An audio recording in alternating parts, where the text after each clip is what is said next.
Hello, I'm Dr. Wanda Torres, MD. I am the founder of Suncoast Women's Care, a medical facility renowned for our expertise in women's reproductive health, obstetrics, minimally invasive surgery, and robotic-assisted surgery. Join me each week as I interview guests in the top of their fields about the world of OBGYN, exploring the innovations and personal stories that shape our medical experiences. Hello, everyone. My name is Dr. Wanda Torres, and we are starting our series of podcasts, conversations with our Suncoast physicians. In our first episode today, we have Dr. Camilla Malinowska, who is going to be talking about pelvic pain and endometriosis. Thank you, Dr. Torres. You're welcome. So, Dr. Malinowska, our patients with endometriosis and pelvic pain, how do we diagnose them? So, endometriosis can be pretty tricky to diagnose. However, patients will typically present with certain symptoms. They can have chronic pelvic pain, they can have bloating, dull pain. They can also have issues with bladder or bowel. They can have heavy cycles, they can have painful cycles, sometimes even accompanied with nausea and vomiting. So, anytime a patient comes in, first thing we want to do is take their history and physical, kind of ask them all of these questions to evaluate. Then typically one of the things that I talk to them about is doing a pelvic exam, which is what most of us know is what happens when we get a pap smear. Next thing I do is I send patients for an ultrasound, which really can be helpful in evaluating if they have any lesions or implants of endometriosis or things like endometriomas, which are cysts that occur on the ovaries. So, we have diagnosed now endometriosis, and how are you going to manage endometriosis for these patients? So, first thing is talking to the patient about what is the severity of their symptoms and what are their goals of care. So, for example, some patients really want to try to treat conservatively, whether that's doing things like NSAIDs or ibuprofen products versus doing that plus hormonal therapy, or escalating to surgical therapy, depending on the severity of their symptoms.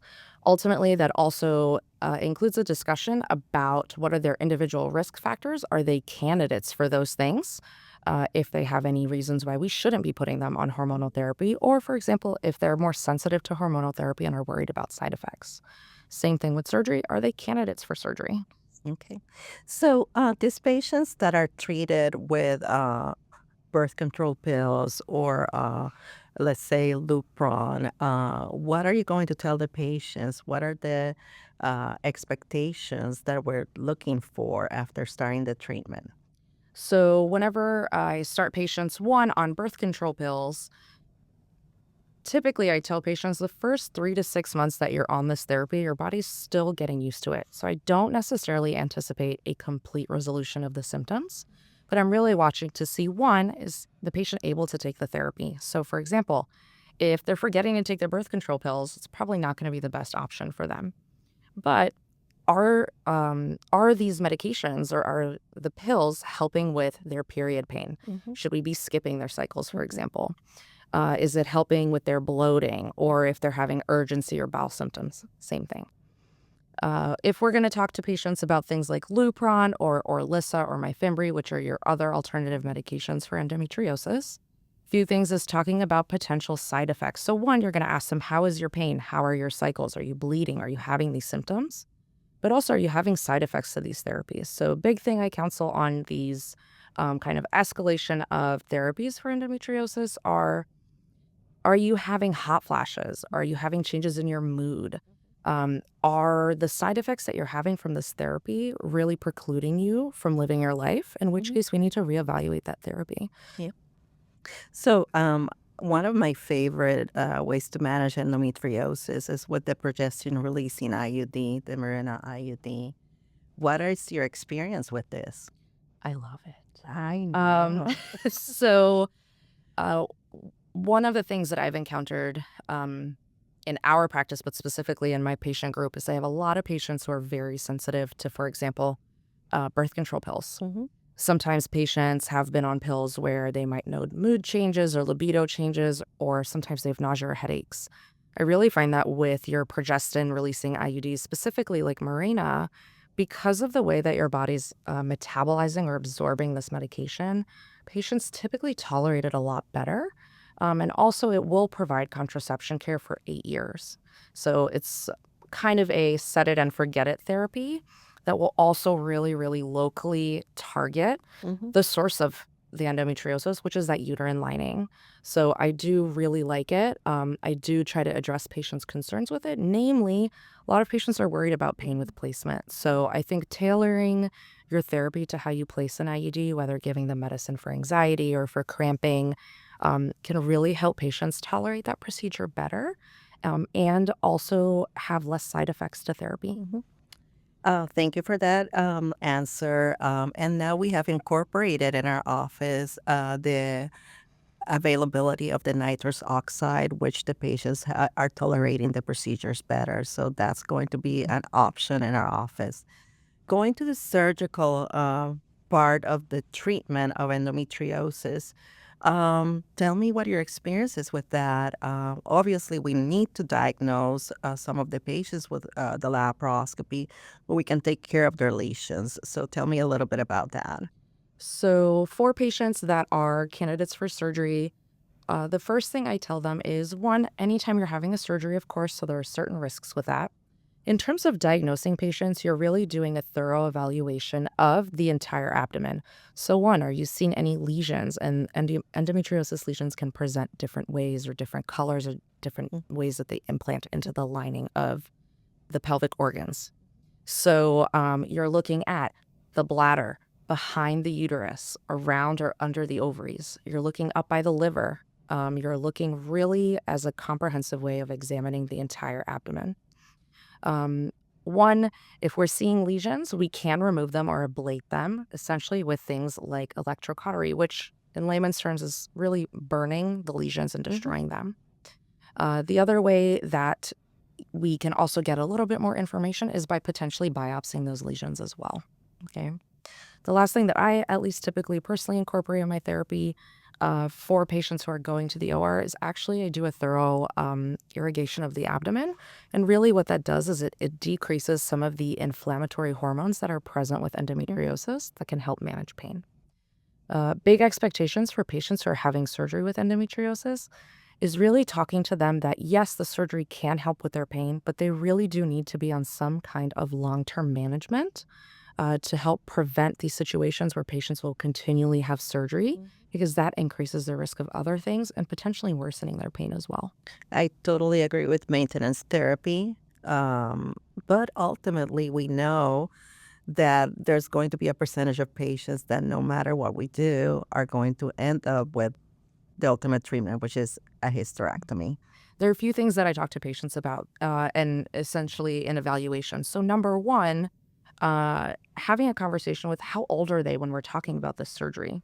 So, you can do a hysterectomy. But additionally, you can also remove the ovaries. So the big question is, do we do that full surgery or do we just do the hysterectomy?